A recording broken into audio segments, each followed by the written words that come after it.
no doubt, for example, that what happened October the 7th was a form of hell for the victims and for their families.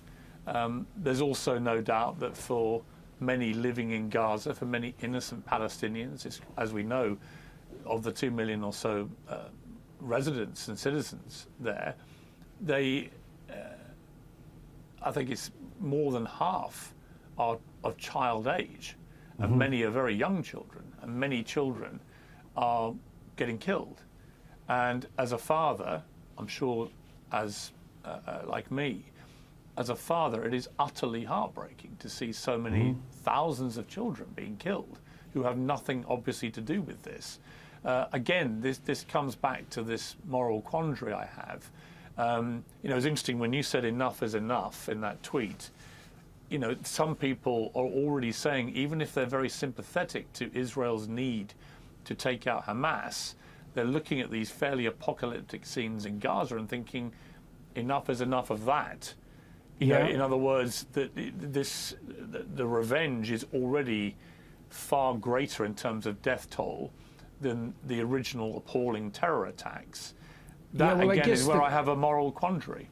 Well, the question is, I suppose, and I don't have an answer to this, is the most effective way of combating Hamas military? And part of the answer to that is the military eradication of Hamas even possible? Because as I said, and we can see it unfolding in real time, as Israel's more successful militarily and the casualties mount, the resistance to what they're doing is going to grow. Yeah. And so even if they could take out Hamas militarily, which isn't obvious given its interpenetration with the civilian population, all of what's going to be played out is going to be played out on the military front. And we can see that in the rising tide, let's say, of demonstrations around the Western world. And I would say those demonstrations are likely to get larger and more effective in precise proportion to Israel's success on the military side. And so then I would think, well, is there another way of restraining Hamas? And, well, that brings us back to the Abraham Accords, because they were the most promising thing that's happened in 7 decades. You know, and I think it's easy to underestimate what a miracle they were. The people who formulated the Abraham Accords had to fight the State Department. They tried to introduce it under Obama to begin with, right? The notion was, well, maybe we could start the peace process with Israel without putting the Palestinians first. And that had been off the table conceptually in the State Department, as far as I've been informed, forever. And then it was proposed during the Obama era, and it was rejected. And then it was proposed during the beginning of the Trump era and rejected, but eventually they carried the day. And then they did do an end run. And I think that was actually good for the typical Palestinian, because it put a tremendous amount of pressure on the Palestinian authorities, who are basically tyrants, who are more than willing to use their own citizens as cannon fodder. It put a lot of pressure on them to actually do something moving towards a genuine peace, which is why now that's why Iran is so desperate to scuttle the Accords, I think. Of course. You know? So I think the way through Hamas, all things considered in the medium to long run, is to desperately extend the Abraham Accords as rapidly as possible. That's not a military victory, but you know, it's easy to do this from the armchair. When you look at the full history of this conflict, the 7 decades of conflict between Israel and the Palestinians, Jonathan Friedland is a very good, respected Jewish journalist for The Guardian in the UK. He wrote a very interesting column the other day saying, you know, you could argue that both sides have a just cause here. And he said that as a leading Jewish commentator, that historically both sides have a just cause, and that it's important to remember that. And that's why passions run so high. It's why people care so much. And it's why racing to take sides is a mistake in this conflict. What do you think of that? Well, I think that, you know, if there wasn't a lot to be said on both sides, then the conflict wouldn't drag on forever and be unresolvable. know, I think at some point you do something like cut the Gordian knot, which I do think to some degree the Abraham Accords had begun to do. You know, I don't think Israel's going away, but I don't think the Palestine isn't going away either. And so those things have to be accepted. It looks to me like they have to be accepted as on-the-ground realities. Now, the problem I've seen continually, I don't know, is that it's been convenient to use the Palestinians as an irritant to Israel in the West. And so the Palestinians have been held hostage. You know, the people who portray them as innocent victims presume that the Palestinians have been held hostage by the Jews, let's say. But I would say the Palestinians have been held hostage even more effectively by their own leadership and by those who are perfectly willing to use them as the front man, the expendable front man to irritate Israel in the West. Well, you can't get peace under those circumstances, you know, and so Palestine is a reality that isn't going to go away, and Israel's a reality that isn't going to go away, and the Abraham Accords started to recognize that, and there was move in the right direction, and if that falls apart, we're going to be back to where we were 15 years ago, except worse. The interesting moment for me came when Israel turned off the power and the water. They just were able to do that to 2 million people in Gaza. They could turn off the internet.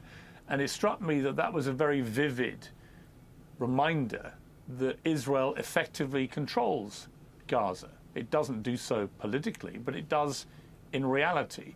And that for many young people in Gaza, they know this, and they do feel that they've been living in a perpetual prison camp where their movement is controlled, where their access to basic things like water and energy and so on is controlled, and that until they get the freedom that they crave, this can never get resolved. Well, but I also understand on the other side that the Israelis feel, how can we give freedom to a place that is run by a terror group who are literally committed to the eradication of not only Israel, but all Jewish people?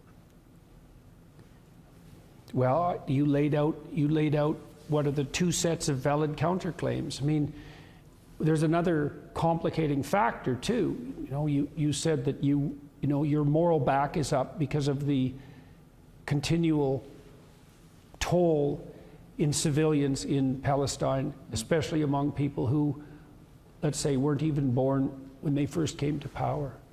And so it's very difficult to look at that and see it as anything but unjust. But then it begs a whole other set of questions too, doesn't it? It's like, well, if your government is a totalitarian band of armed criminal thugs, what responsibility do you bear for that as the subjected people? And, you know, it's not like I know the answer to that, but, you know, I see in my own country in Canada that things are slipping and sliding in all sorts of pathological directions, and people are letting it happen.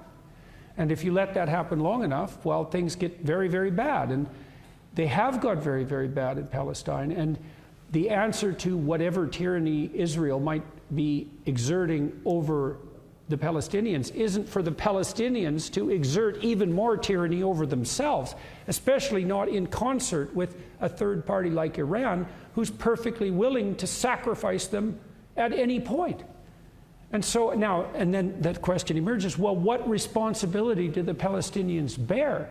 Well, then I think we start to touch on more metaphysical issues. It's like, well, the Palestinians, like all people, bear the responsibility to live in truth and to stand up to tyranny in their deeds, their attention and their deeds and their actions. Because if you don't, you pay for that, and so do your children, right? And then so do your grandchildren, and so do your great-grandchildren. And, you know, there seems to be something unjust in that why did the children suffer? And the biblical answer to that has always been, well, the children suffer for the sins of their forefathers. And you might think, well, it's pretty unfair that the world is set up that way. It's like, hey, it might be unfair, but it is set up that way, and it does beg the question. What responsibility do the people who are living under the thumb of totalitarians have for the fact that they're living under the thumb of totalitarians? And the answer isn't none. So this is why I'm a psychologist, not a politician, I would say. No, but I think it's a really interesting question. It's also an interesting question why Why won't Arab states around Gaza take in Palestinian refugees? I mean, these are legitimate questions. Right. Well, there's a lot of chain and saber rattling about how tyrannical Israel is, and of course, they're held to a very higher moral standard. But you know, the prison that is Palestine has walls on sides that aren't Israeli. So, and that no one, certainly not the progressives, will never talk about that. And that's partly because, you know, all the oppressed people are equally morally virtuous. And so the fact that the Arabs won't take in the Palestinians, you can't even bring that up because, of course, the Arabs themselves are victims of Western colonialism, which is, you know, one of the most absurd propositions ever set forth by anyone about anything. But, you know, here we are. And it is quite a miracle in some ways that the multidimensional fact of Palestinian enslavement isn't discussed in a much more forthright manner. There's many people are building the walls that make Palestine into whatever prison it is. And perhaps the Israelis are playing their role, but they're by no means the only actors.